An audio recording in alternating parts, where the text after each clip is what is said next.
America के नवमुंतखब सदर Donald Trump 20 जनवरी को सदारती ओहदे का हलफ लेंगे, लेकिन उससे पहले ही वो कई ममालिक को धमकाने में जुटे हैं। किसी को फौजी ताकत तो किसी को टैरिफ का डर दिखा रहे हैं। अब उन्होंने हमास को वार्निंग देते हुए इजरायली बंधकों को रिहा करने की बात कही। देखिए रिपोर्ट।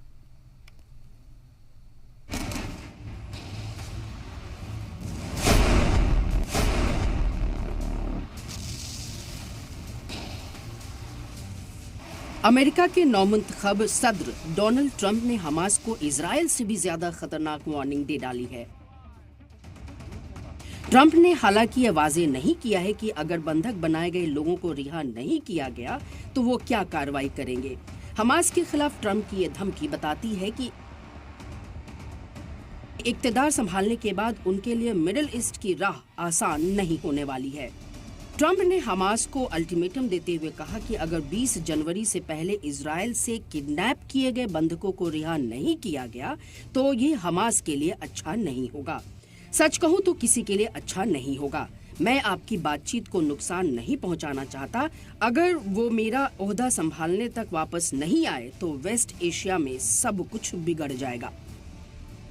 दरअसल कतर के बंधकों की रिहाई को लेकर इजरायल और हमास की लीडरशिप में बातचीत जारी है। इसे लेकर ट्रंप का कहना है कि वो किसी बातचीत को नुकसान नहीं पहुंचाना चाहते, लेकिन हलफ बर्दारी तकरीब से पहले मुआहदा नहीं हुआ तो मिडिल ईस्ट में तबाही मच जाएगी और सब कुछ बर्बाद हो जाएगा।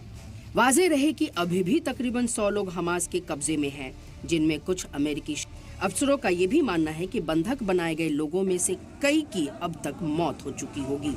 खास बात यह है कि 20 जनवरी को ट्रंप को ओहदा संभालना है, जिसमें सिर्फ कुछ ही दिन रह गए हैं। ऐसे में अगर हमास बंधकों को रिहा नहीं करता है तो ये ट्रंप के लिए बड़ी मुश्किल हो सकती है, क्योंकि उन पर अपनी जबान पर कायम रहने और कार्रवाई करने का जबरदस्त दबाव रहेगा। इस वक्त इजरायल और हमास के बीच बातचीत चल रही है, जिसमें अमेरिकी शहरियों समेत बंधकों की रिहाई और जगबंदी पर मुआहदा शामिल है। गाजा में 15 महीने से ज्यादा वक्त से जंग जारी है।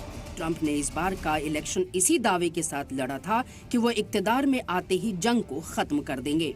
ट्रंप वैसे भी बढ़ा चढ़ा कर बयान देने के लिए जाने जाते हैं, तो उनकी इस धमकी में कितना दम है ये तो वक्त ही बताएगा, क्योंकि हमास की तरफ से इस पर कोई रद्द अमल सामने नहीं आना इस बात को वाज़ेह करता है कि हमास पर ट्रंप की धमकी का कोई असर नहीं पड़ा है। ब्यूरो रिपोर्ट, सलाम टीवी।